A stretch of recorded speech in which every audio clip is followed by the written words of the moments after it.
Hey everybody, what's going on? TJ here from Judy and TJ's Midlife Adventures. And it is currently Thursday, and we are leaving for Key West on Monday.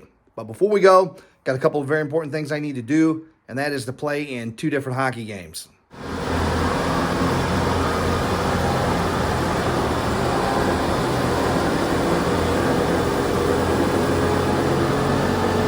Before I can even think about going, I got to get all my gear together, so we're going to do that right now. You see, Mimi's kind of guarding this, so nobody comes in, sneaks in, and steals my gear. Thanks, sweetheart. Thanks, Mimi. Thanks, baby. Out here, I just kind of got the last of it. I've got my pants, my skates, and my chest protector sitting out here. What I do with these is I spray them down with Lysol real good inside of the boot here, and I leave them out here in the sunshine, simply because the sunshine will kill the bacteria that makes it stink, as will the Lysol. So we're going to gather these few things up here. I've only got one hand, got to hold the camera, but we'll grab the pants and the chest protector, put those back in here inside of the bag. Excuse me, Mimi. There's Jules. Say, everybody. Say, hi, Jules. That dog is always happy. She is adorable. And she's not a puppy. She's almost 4 years old, believe it or not. So, got a towel for sweat. Have that on the bench. This is similar to an Under Armour shirt. Some guys play without anything underneath their pads. I don't like that. I don't feel comfortable. I like to have a little something to soak up the perspiration. That's kind of what this does. And got some compression socks, or a compression sock. Just kind of holds, puts a little bit of a squeeze, I guess, on your calves and lower body. Kind of helps with circulation and helps with fatigue. Not a really good skater. I've been playing hockey only for about 4 years now, so I fall down from time to time, believe it or not. Right, Jules? She says I do. So we got that, and I also have a headband that I'll wear over my bald head under my helmet. It helps soak up some of the sweat so it doesn't run down in your face. But I'm off to go play hockey. Let's go. I just got to get that one last kiss in. Very important.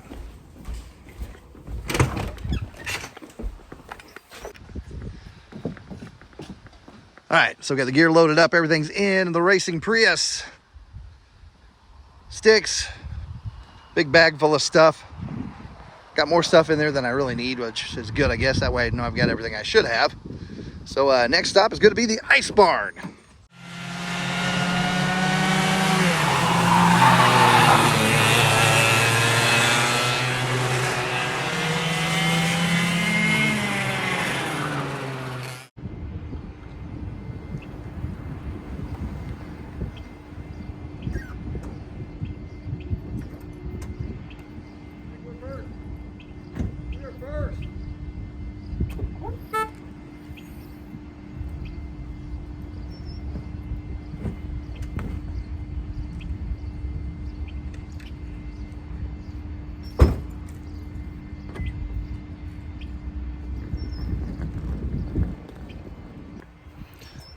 All right, so we made it to the ice barn. One of the first group here. A couple guys from the team we're playing tonight are already here, Steven and Frodo. Well, let's go in here and see what's going on.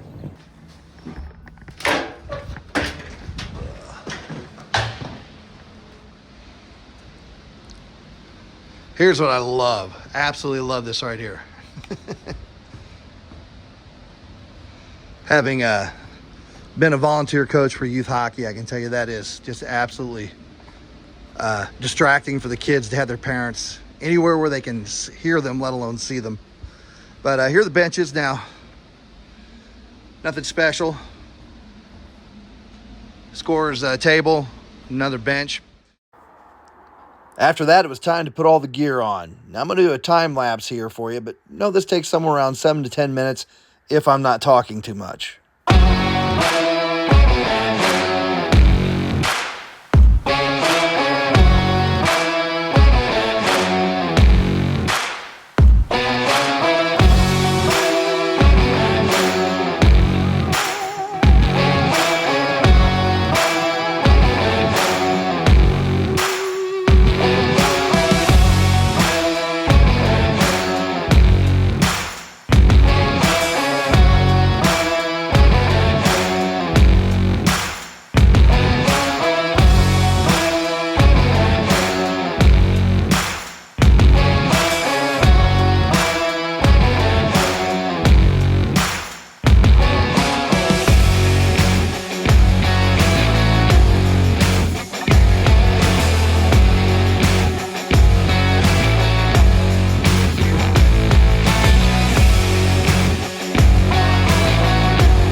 little tour of the ice. Now we got our skates on.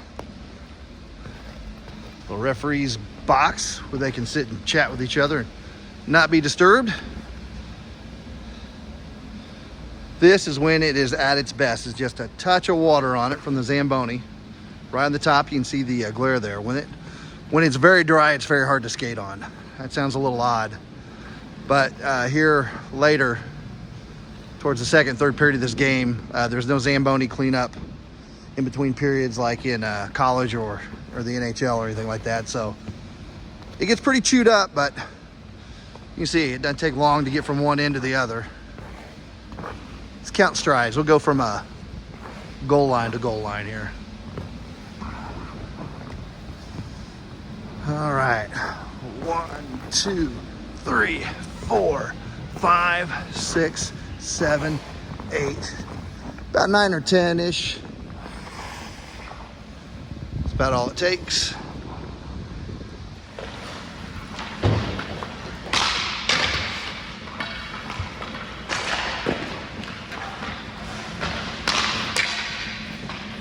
All right, Bobby, what's the game plan for tonight? I'd like to score. Becca, what do you think? I think that's that looking before I shoot thing. Kind of Oh important. my gosh, yeah. I'd heard that on YouTube, but I also heard that was an urban myth. Yeah. Before you pass. What's up with that? Find out tonight. We're fixing to find out. All right, we are underway, kids. No face-off. We just launch puck down one side of the ice and off they go. I got to be careful on the first one in here. We'll play till 5, and then we'll switch goaltenders. We'll keep going until the 3 periods are up.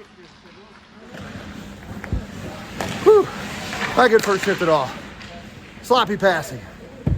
Nobody catching nothing. And we gave one up. Bobby, feel warmed up now? Yeah. That's kind of our warm-up shift.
All right, so there you go, 3-on-3 hockey. That is by far the hardest skate I do all week long. So much more smaller piece of ice, and I'll show you some statistics here in a minute. I use a Apple Watch, and there's an app called Hockey Tracker that'll use the GPS in the watch. It'll track how far you skate, how long your shifts are, VO2 max, skating efficiency, and a whole bunch of other stuff. We'll go over that in a minute, but I get out of these clothes. I smell awful. It's still hot here. Try and hydrate a little bit, and when I get in the car, we'll look at those stats and see if we can make some sense of it. All right, be right back. All right, sorry for the video quality. It's a little dark. It's dusk right now, a little cloudy, so I've just got the dome light on. To give you some idea, on that little tiny rink you saw back there, in the course of an hour, 60 minutes of ice time, I skated 3/4 of a mile. usually in a full-length game. When I'm full-length ice, 5-on-5, I'll skate a mile to mile and a quarter. So not too far off the distance we would skate. Maximum heart rate over the time was 184 beats per minute. Average was 160, which means when I hit the bench, it would drop back down to about 120, which recovery heart rate is one way you can tell your cardiovascular health, is how quickly your heart rate drops back down and where it stays at. And I'll show you in the app. I'll show you the screenshots, but that's marked as excellent. The other thing I look at real close is my VO2 max. That is the amount of oxygen my body can utilize in any given time. When I started playing, it was down in the low 30s. I'm now in the mid 40s. I almost got to 50 when I was skating 3 times a week, doing stick and pucks and what have you. I'm not quite back to that level yet. I'd like to be, but low to mid 40s is great for a guy that's my age. So I just can't tell you how much I love this game for no other reason than the health benefits. I've lost over 30 pounds since I started playing this game, almost 40, and I'm in the best cardiovascular shape of my life. But that's going to wrap it up. That is what 3-on-3 hockey is like. That's going to wrap this video up. If you like this kind of content, it's just crazy stuff that I do, and Judy and I do together. We're going, like I said, it's Thursday night. Monday morning, we head down to Key West. We're going to be going live for a lot of that, so I'd like you to make sure you check that out if you'd like to see what the Conch Republic is all about. Southernmost point in the continental United States, Paradise, Key West, Florida. Can't get enough of it myself. We'll be going live. If you subscribe to the channel, go ahead and click the subscription button and then ring that little notification bell so when we go live, excuse me, you will get a little notification in your YouTube badge on your phone or on your computer. So check that out. Thanks for watching. Next stop is going to be Sunday when we play one of my full-size team. Puck Norris goes 5-on-5 in Carmel on a full-size piece of ice. Can't wait for it. We're going to take you there. Everybody, thank you so much for watching. We really appreciate your support. Share the video, thumbs up, you know the stuff. Just do it. Thanks a lot. I really appreciate it. Take care, everybody.